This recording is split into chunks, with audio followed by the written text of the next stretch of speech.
你或你的家人睡觉时会打鼾吗？这可能不是单纯的打呼，而是睡眠呼吸中止症的警讯。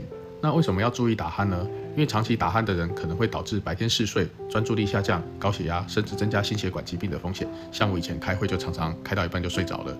想知道自己睡觉时的呼吸状况，以往要检查这个问题，通常都需要去医院的睡眠中心住一晚。